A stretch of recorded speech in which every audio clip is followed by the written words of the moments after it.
కాంగ్రెస్ ఉంటే కరెంటు ఉండదన్న కేసీఆర్ మాటలను కాంగ్రెస్ సర్కార్ నిజంగానే అమలు చేస్తుందని బీఆర్ఎస్ వర్కింగ్ ప్రెసిడెంట్ కేటీఆర్ అన్నారు.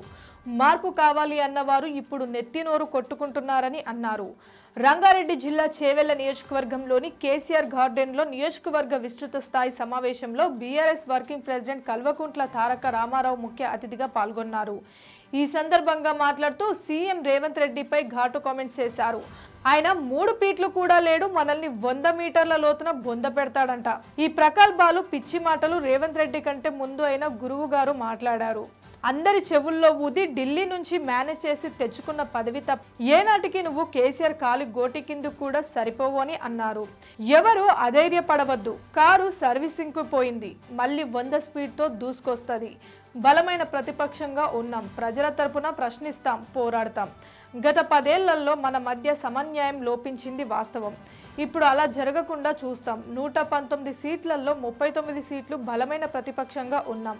14 సీట్లు 5000 ఓట్ల లోపే ఓటమి పాలైనం. అందులో సగం గెలిచినా వేరే విధంగా ఉండేది. ప్రస్తుత ప్రభుత్వ నిర్ణయంతో 6.5 లక్షల మంది ఆటో డ్రైవర్లు రోడ్డున పడ్డారు. కాంగ్రెస్ ఉంటే కరెంట్ ఉండదన్న కేసీఆర్ మాటలు కాంగ్రెస్ సర్కార్ నిజం చేస్తుంది. మార్పు కావాలి అన్నోళ్ళు నెత్తినోరు కొట్టుకుంటున్నారు. ఇప్పటి వరకు రైతు బంధు పైసలు పడలే. కేసీఆర్ ప్రభుత్వంలో వారం రోజుల్లో రైతు బంధు పడేది. రైతు బంధు పడలేదన్న వారిని చెప్పుతో కొట్టమని అన్నాడు మంత్రి కోమటిరెడ్డి. చెప్పుతో కొడతామన్న కాంగ్రెస్ పార్టీని పార్లమెంట్ ఎన్నికల్లో ఓట్లతో కొట్టాలి. రేవంత్ రెడ్డి చెప్పిన 2 లక్షల రుణమాఫీ ఏది? 1,00,000 రూపాయలు తులం బంగారం ఎక్కడ పోయే? ఇచ్చిన 420 హామీలను నెరవేర్చలేక కేసీఆర్ అప్పుల పాలు చేశాడంటూ తప్పించుకునే ప్రయత్నం చేస్తున్నారు. హామీ ఇచ్చింది 6 గ్యారెంటీలు కాదు, 420 హామీలు.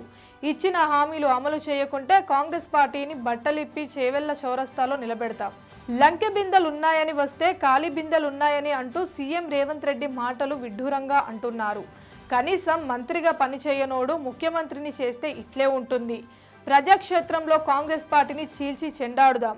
50 రోజుల్లోనే ప్రభుత్వం తీవ్ర వ్యతిరేకత ఎదుర్కొంటుంది. రానున్న రోజుల్లో ఇంకా చాలా చూస్తాం. ఇచ్చిన హామీలపై ప్రజలను చైతన్యవంతులను చేస్తే నాపై మాటల దాడి చేస్తుండ్రు. ఇచ్చిన హామీలన్నిటికీ పార్లమెంట్ ఎన్నికల నోటిఫికేషన్ వచ్చేలోపు జీవాలిచ్చి చిత్తశుద్ధి నిలుపుకోవాలి. అందరూ కలిసికట్టుగా పనిచేయాలి. పార్లమెంట్లో తెలంగాణ గొంతు వినిపించాలి. వరుసగా ఎన్నికలు వస్తున్నాయి, అందరూ అప్రమత్తంగా ఉండాలి. కష్టపడి పార్టీ గెలుపుకు కృషి చేయాలి అని BRS working president KTR party శ్రేణులు పిలుపునిచ్చారు. Please subscribe Pragna Media. Please like, share, subscribe to Pragna Media. Pragna Media, please do like, share and subscribe. Please subscribe to Pragna Media. Please like, share and comment if you like the video. Pragna Media.